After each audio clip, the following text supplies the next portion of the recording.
오늘 본문에 보면은 이런 말씀이 나옵니다. 무교절의 첫날에란 말씀이 나오고 또 유월절을 준비하여란 말씀이 나오는 거예요.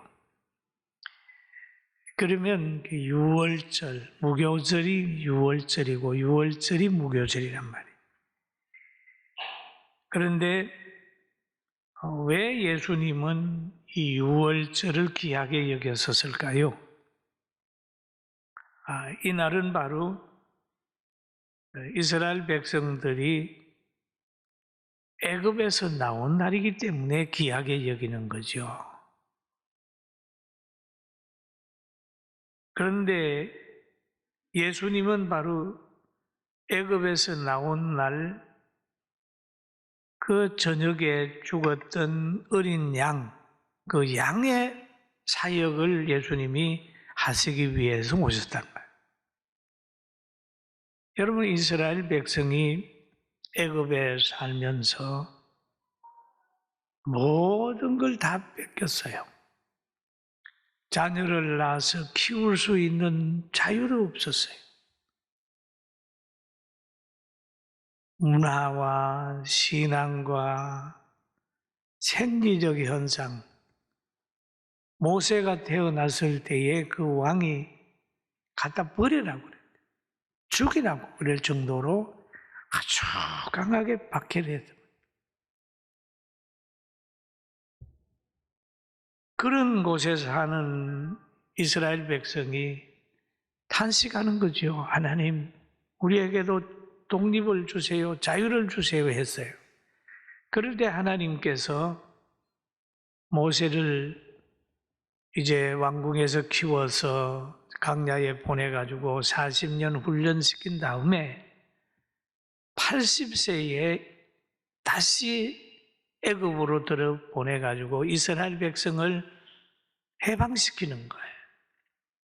그 해방시키는 방법이 뭐냐 하면 하나님의 절대 주권으로 능력으로 해방을 시킵니다. 그게 보면은 물을 가지고 피가 되게도 하고 또 이렇게 모든 건물을 가지고 이가 되게도 하고 또 지팡이가 뱀이 되게도 하고 메뚜기 재앙, 파리 재앙, 이 모든 재앙을 통해서도 바로가 항복을 안 했어요. 내보내준다고 그러면서도 아니야, 또 돌아가. 그런데 마지막 10가지 재앙 때 바로가 항복하게 한 사건이 있었는데 그 사건이 바로 이스라엘 백성들이 모세의 뜻대로 하나님은 모세를 통하여 말하는 거죠. 그 출애굽기에 보면 이런 말이 있어요. 12장 12절에 보면 내가 그 밤에 애굽 땅에 두루 다니며 사람이나 짐승을 막론하고 애굽 땅에 있는 모든 처음 난 것을 다 치고 애굽의 모든 신을 내가 심판하리라. 나는 여호와라. 그랬어요. 그러면 피를 바르면 그 피를 바른 가정은 넘어가는데 피가 없는 가정에는 들어가서 사람도 치고 짐승도 친다. 처음 난 것들을 다 쳐버려. 그 대신 그것만 치는 게 아니라 신들을 친다는 거예요. 신들을 심판하리라. 성경에 보면 그러잖아요. 법궤를 자기들이 섬기는 신상에 갖다 놨더니 아침에 자고 일어나니 신상에 목이 부러져 버렸잖아요. 그러니까 여호와는 신들까지, 그들이 섬기는 신들까지 심판을 하는 거죠. 그래서 이스라엘 백성 앞에 하나님이 함께하는 그들 앞에 바로가 항복을 해가지고 빨리 나가세요. 빨리 나가세요. 선물도 주고 뭐든 줘가지고 빨리 나가세요. 나왔던 날이 바로 유월절이에요. 그래서 예수님은 바로 유월절 어린 양으로 오셨다. 그때는 이스라엘 백성의 육체가 자유를 얻었지만은 예수님은 죄에서 자유를 얻게 하는 영혼의 출애굽을 시키는 그런 사건을 하시려고 예수님이 이 땅에 오셨다. 그랬어요. 그리고 예수님이 33년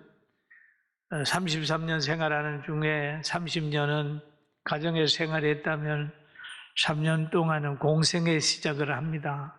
공생의 동안에 많은 사람에게 복음을 전하고 종료주일 맞이해가지고 낙이 타고 다시 예루살렘에 올라가는 거죠. 올라가서 성전을 정결케 하고 성전에서 비둘기 팔고 양 팔고 돈 바꾸는 사람들을 쫓아내면서 그럽니다.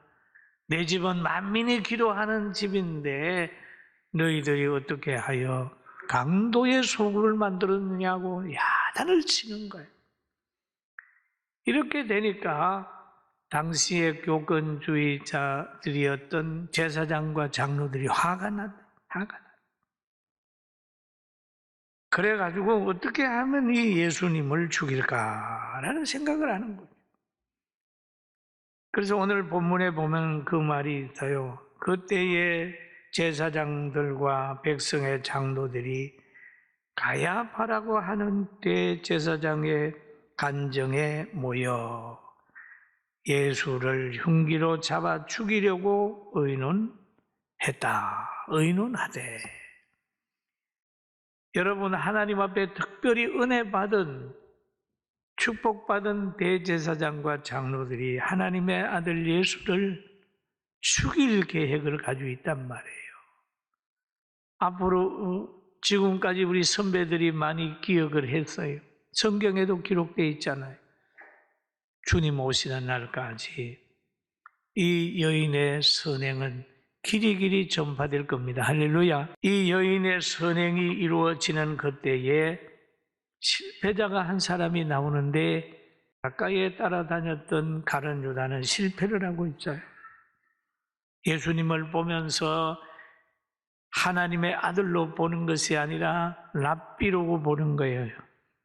랍비여 그럽니다. 그러면서 늘 예수님을 미워하는 사람들하고 대화를 하면서 하다가 그만 예수님을 은삼심 종의 값에 팔아버리는 거예요. 그럴 때 예수님께서 말씀하시기를 인자는 자기에 대하여 기록된 대로 가거니와 인자를 파는 그 사람에게는 하가 있으리로다. 그 사람은 차라리 태어나지 아니하였더라면 좋을 뻔하였느니라. 이 얘기를 말씀하셨어요. 하가 있을지로다. 차라리 태어나지 않은 것이 좋을 뻔했다라는 얘기를 합니다. 사랑하는 성도 여러분, 우리는 태어나서 이렇게 잘못된 환경을 보고 정죄만 할 것이 아니라 이제는 바른 환경을 만들기 위해서 말씀으로 돌아가게 되기를 주의 이름으로 축원합니다. 그런데 오늘 이 가룟 유다 태어나지 않았으면 좋을 뻔한 이 사람은 양심을 속이는 사람이에요. 예수님은 그러잖아요. 너희 중에 나를 팔리라. 그렇게 말씀하는데 가룟 유다를 보고 얘기를 하는데 뭐라 그러냐 하면 여기 예수를 파는 유다가 대답하여 이르되 랍비여 나는 아니지요. 대답하시되 너가 말하였도다 하시니라. 나는 아니지요. 양심을 속이고 거짓말하는 자는 사탄에 속해 있고 미래가 없는 거예요. 지금 거짓말하는 사람들은 미래가 없어요. 그리고 예수님을 가만히 보면 참 예수님은요, 자신이 모든 하는 것들을 자기 스스로 한 일이 없어요. 하나님께 물어보는 거예요. 늘 밤이면 감람산에 올라가서 밤이슬을 맞으면서 늘 기도했습니다. 마태복음 26장 26절에도 보면 이런 말씀이 있죠. 같이 한번 보실까요? 그들이 먹을 때에 예수께서 떡을 가지사 축복하시고 떼어 제자들을 주시며 이르시되 받아 먹으라 이것이 내 몸이니라 하시고 축복하시고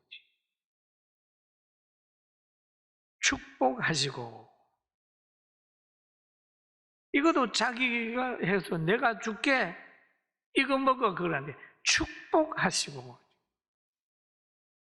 그 후에 또 보면은 또 그랬죠. 또 잔을 가지사 그 말이죠. 같이 봅니다.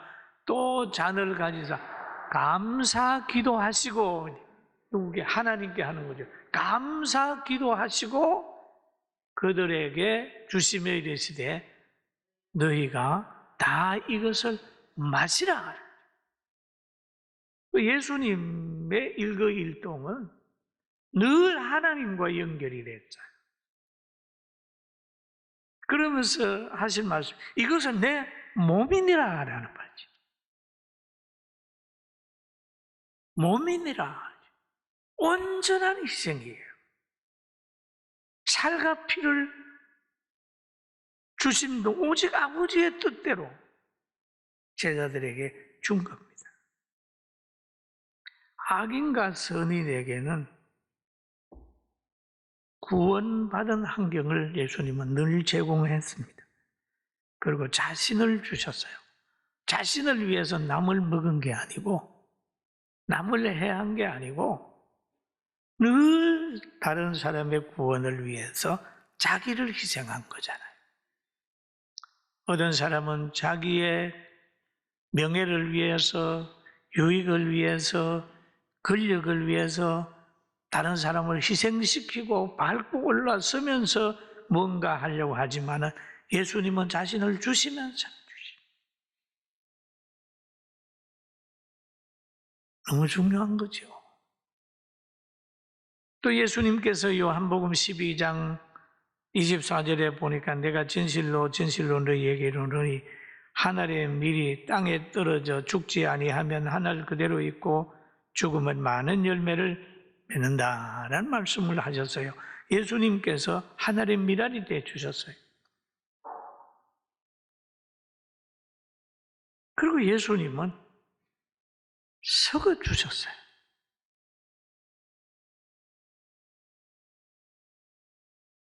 그리고 제자들과 함께 최후의 만찬을 하시는 거예요. 동행하고 동거하고 동석하고 동식하는 거죠. 최후의 만찬을 하셨습니다. 그 출애굽하기 전날에 그 양이 음식이 되고 한 것 같이 제자들에게 내 살이다. 포도주를 따르면 내 피다. 이게 언약의 피다라고 얘기해요. 여러분 자신의 살과 피를 나누어 주시는 예수님, 양의 희생으로 하나님의 공의를 만족시켰습니다. 양의 희생으로 하나님의 공의가 만족이 된 거예요. 제물로 인하여 제사 드리는 사람들의 죄가 해결이 되는 거예요. 너무 중요한 사건이죠. 여러분, 큰 일에는 뭔가 희생하는 게 있습니다. 파란 밀밭이 되는 것은 안 보이는 하늘의 미랄이 땅 밑에 가서 서거든. 그래 나중에 가면 30배, 60배 밀이 생겨잖아요. 여러분 모세가 아말렉을 상대해서 이길 수 있는 힘이 없잖아요. 모세는 산에 올라가 기도하고 아말렉과 싸워서 싸움할 수 있는 여호수아가 있었다. 우리 교회 보니까 헌당하려고 하는 기업하는 사람, 직장 나가는 사람, 성도들의 마음속에 여호수아 같은 마음이 있어요. 이걸 보면서 그렇지. 내가 저분들을 위하여 기도하는 사명을 감당하면 틀림없이 사업 현장에서 승리해가지고 저들로 통하여 헌당도 되고 하나님께 영광이 돌아가리라는 확신을 가졌어요. 할렐루야. 있어요. 보니까 여호수아가 있어요. 있어요. 어떤 분은 기도 제목을 썼어요. 보니까 추상적이 아니에요. 추상적이 아니에요. 잘되면 할게요가 아니라 구체적이에요. 목사님 기도해 주세요. 제가 아무리 해도 한 1600억 정도는 좀 뭔가 해야 될 것 같아요. 소원이 있어요. 저 그 과정을 이렇게 보면 기도하다 보면 할 수 있어요. 여러분 한 가정이겠어요? 나는 못한다. 그러나 하나님께서 우리 성도들에게 물질의 은사를 주시면 기적을 만들어낸다. 할렐루야. 아멘. 그렇구나. 다 내가 해야 되는 건 아니잖아요. 여러분도 마찬가지예요. 다 내가 하려고 생각하게 되면 안 되잖아요.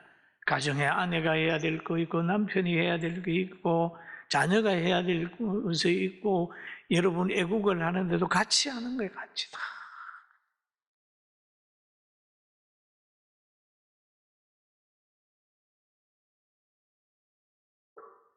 저는 이제 남은 기간 동안 하나님이 헌당의 복을 줄 줄로 확신하고 있습니다.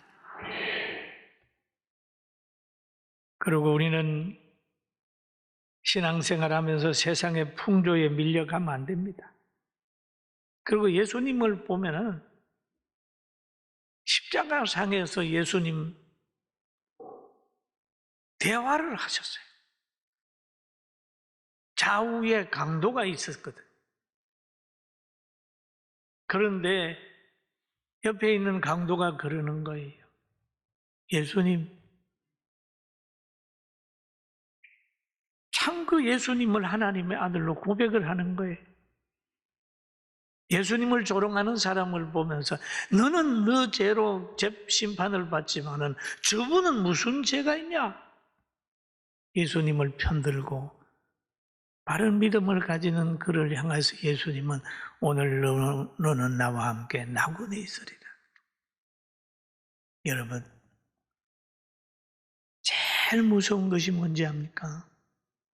단절입니다. 단절은 싸움보다 더 불행한 겁니다. 부부간에 말 안 통해 하고 서로 문 닫고 대화 안 하는 거. 이것은 점점 가면 굳어져 버립니다.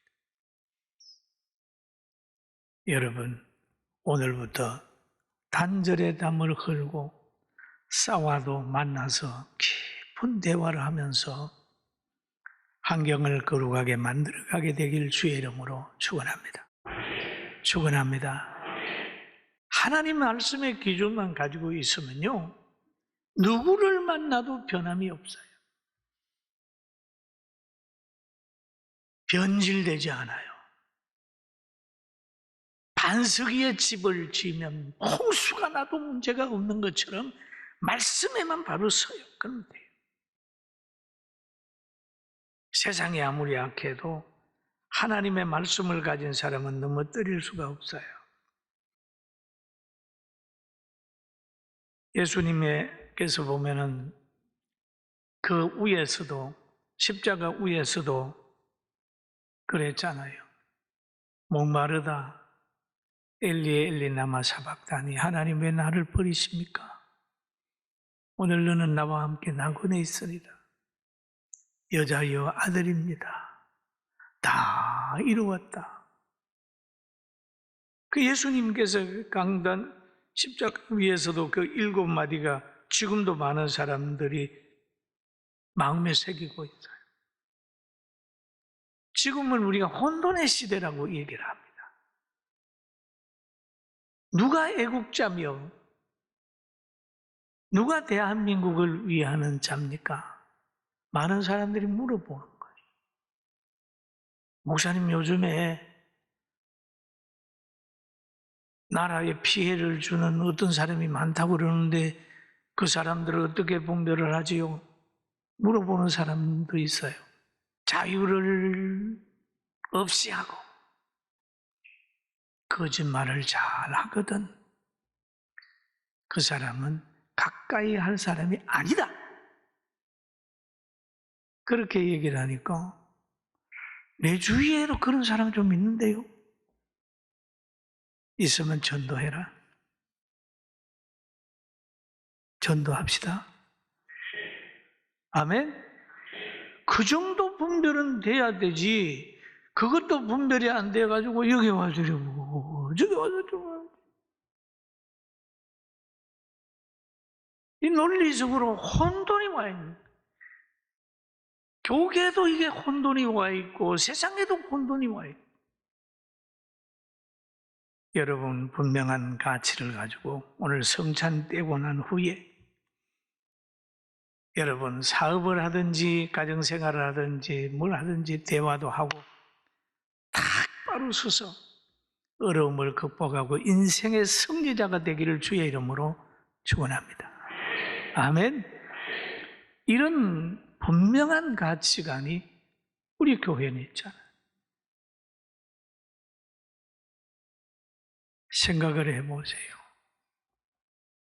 우리의 자녀들 중에 아닌데, 아버지도 아니고 할아버지도 아닌데 탁 돌아서서 우리 할아버지 강도야, 폭군이야, 이런 문화가 혹시 이 땅에 심어진다면 어떻게 할까요?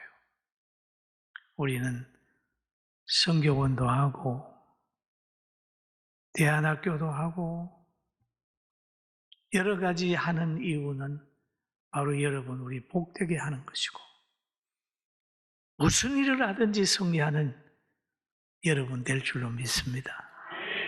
따라합니다. 우리에겐 희망이 있다. 믿습니까?